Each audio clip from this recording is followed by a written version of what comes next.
Gavin has been sleeping rough. He has had a long history of mental illness and has been brought into hospital. How can we be sure Gavin is getting the care he needs? The Comprehensive Care Standard aims to ensure that consumers receive the coordinated delivery of total care.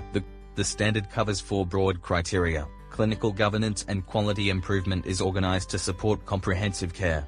Integrated screening and assessment processes in collaboration with consumers are used to develop comprehensive care plans. Safe care is delivered based on the comprehensive care plan. Consumers at risk are identified and potential harm is minimized. There are 36 actions or activities our service should have in place to meet this standard.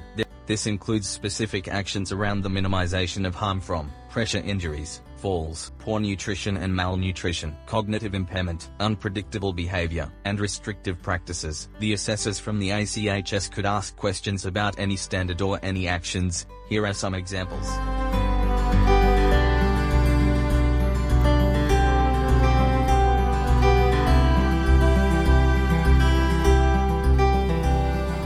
Good morning, Chris. Good morning.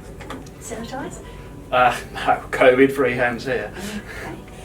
Okay. I'm Carol. I'm one of the assessors from ACHS, and there's 5 of us here this week, and we've come to look at your organisation and look at your quality improvement and how you're caring for your clients. Oh, okay. Well, I wasn't aware of that, so good luck with that. Oh, you didn't know we were coming? No, sorry. Oh, okay. All right. So look, while you're here, have you got a couple of minutes to talk to me and tell me about your team? No, not really. No, I've got things to do, important things. Oh, okay. All right. So perhaps I'll come back later and speak to you. Sure, if you must. Hi, Chris. Hey. Thanks for coming back and talking to me. I was told to. Okay. All right. The standard I'm doing is standard 5. So you're probably aware of standard 5? No. Sorry, no. Right. It's about comprehensive care, and it's about how you look after your patients, their journey through the system, how you involve them. Oh, easy. Okay, all right. Could you just tell me how consumers come into this service? Essentially, they just ring up upstairs here to the mental health line, then we, argue a bit about who we take, who we don't take, and then sometimes we give them a call and offer an appointment. You don't have any sort of a pathway to follow? That is the pathway, really. Yeah, that's it. Chris, how do you screen for risk of falls and pressure areas? God, no. It's a waste of time, but our guys don't fall over. If they do, they're probably drunk. Risk is huge. How would you assess for risk? See, that's our area of expertise. We've been around for a while, so we're just able to kind of look at the client and kind of work out how risky they are. Right, so if you were going to do a home visit, yeah. What would you do before you went on the home visit? Look, make sure I've had my cup of tea so I'm refreshed, and then we just go out there. So once they're in the service, could you demonstrate to me how they're involved in their care plan? We wouldn't. Probably the last people would involve in the care planning is the consumer. That's why they come to us, for our expertise. So the team, do you have regular team meetings? They're regular. They're a bit messy, but they're certainly, we have one every month. It's just a chat fest, really. The discharge summaries, are they completed in a timely manner? Timely? Well, if a few months is timely, then yeah, they're done in a timely manner. It's been a long-standing problem with our doctors that they just don't get them done, so they become a waste of time. Chris, mandatory training is very important, and there's a suite of training that you have to do.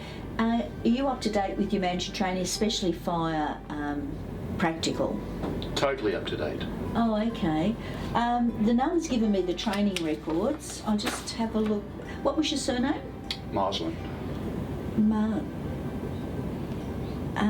Chris, you haven't done any training since 2002.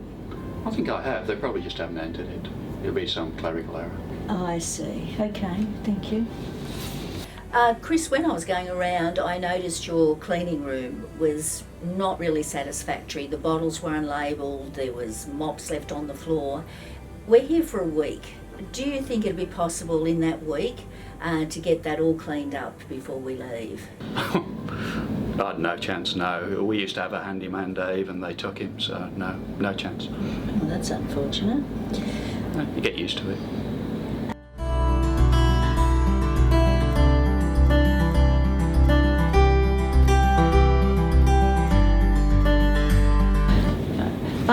Chris. My name's Carol. I'm one of the ACHS surveyors, and we're here for the week doing accreditation. Oh, great. Nice to meet you, Carol.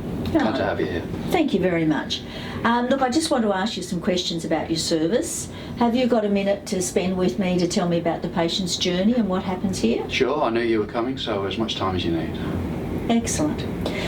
Today I'm looking at Standard 5, which, as you know, is... Comprehensive care? Yep, yes.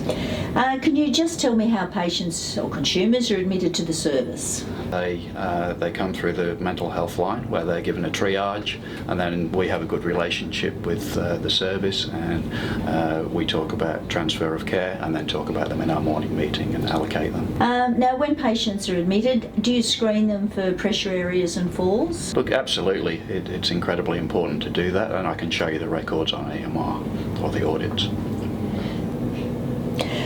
How would you be able to demonstrate to the assessors that the patients are involved in their care plan?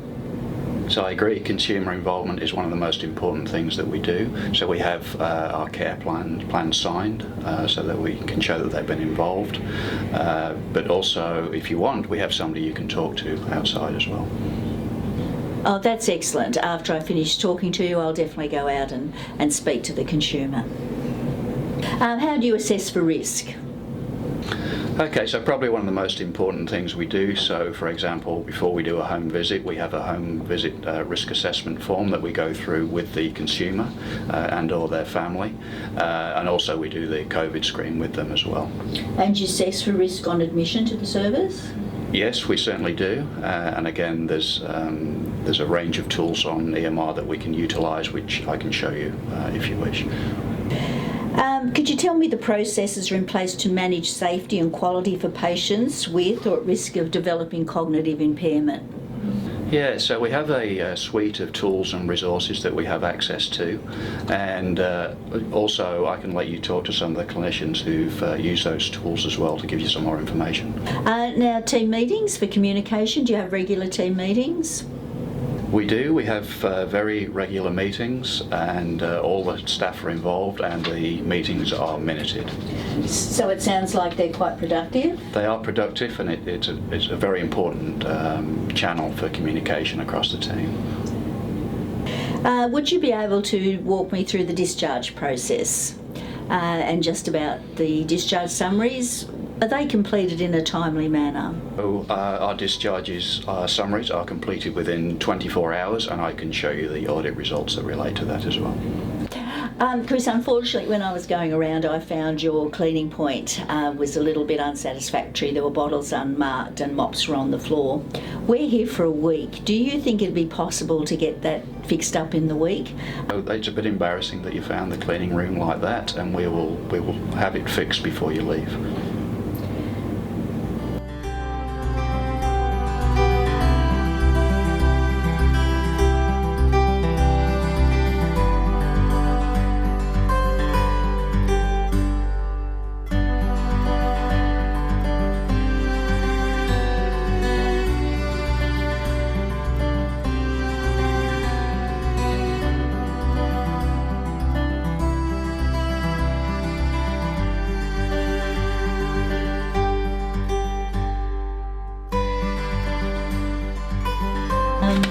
What was your last name? Marsland. Oh, excellent, Chris. You've done all your mandatory training and you've done extra training. That's extremely commendable. Now.